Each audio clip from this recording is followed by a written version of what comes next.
for a second. All right. So here's the deal. Hi. Oh my goodness. Look at me. I'm all reflected back into infinity. Okay. So what we're going to do is we are going to create a bunch of rainbows today using different lights. You only need a couple of different white lights.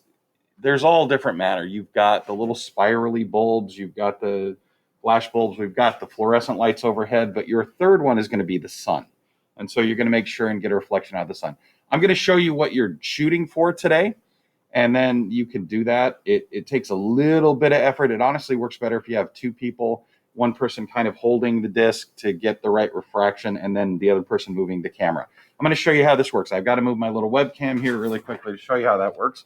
So we're going to come over here, make sure that I get this set up right.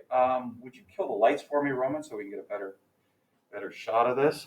Okay, so here we have a little disc, and you'll notice that there's a lot of reflected images.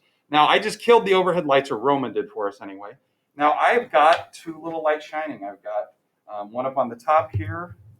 I've got a little bit of reflected light, so there's that light. I've got a little flashlight here as well.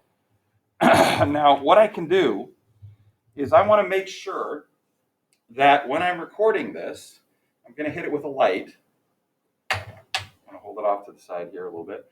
And as you hold it, you'll notice you get two crisscross patterns. You guys see the two patterns? There's this one here, and then there's this little one off the side that looks more like a rainbow.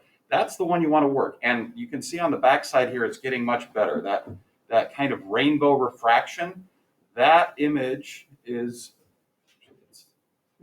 finger not working right there. That one's the one you want to be shooting for, okay? Where it actually creates that rainbow effect right there. That rainbow effect is splitting this light into its actual spectrum. And that's the rainbow you want to capture. Now, the cool thing about this is every single color light. This is an LED light, and so it's going to have kind of a broad spectrum of lights here. But if you're hitting a different light, like I've got a couple black lights set up in my room. I've got a couple of different, one is a old school soft white light bulb. And then I've got another kind of it's an LED floodlight that's supposed to be a daylight light. But you'll notice if you get that reflection, it's going to be very different. But this is the rainbow you want to shoot for.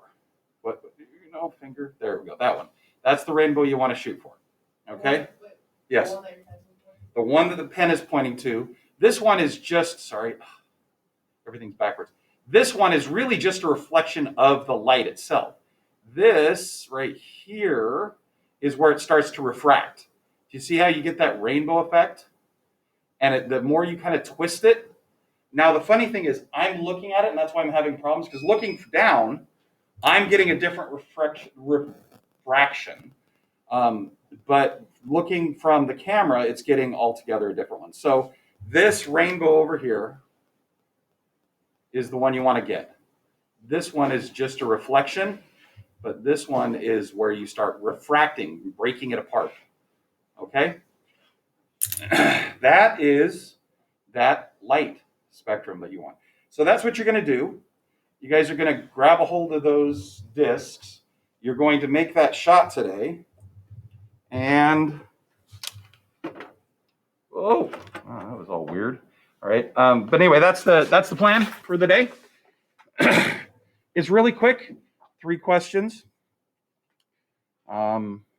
Nothing really truly exciting beyond that. You have 3 questions, 3 different light sources. Make sure you get a good image of it. And then you have the remainder of the day to finish your lab if you haven't already done that. But please make sure your lab's turned in by midnight. Those of you who are turning in late work, remember it's all due by next Friday. That's the cutoff for Unit 5. If it's not in by next Friday, it's going to become a 0. If you've turned in late work, I'm going to grade that all in one fell swoop. And so I'm not going to go back and piecemeal a bunch of, I did this, and I did this, and I did this. I'm going to go back to each assignment next week, and I'm going to close out every single assignment. So if you did that, I'm going to go check and make sure you turned it in the classroom. If you did, you'll get credit for it. If you didn't, you don't.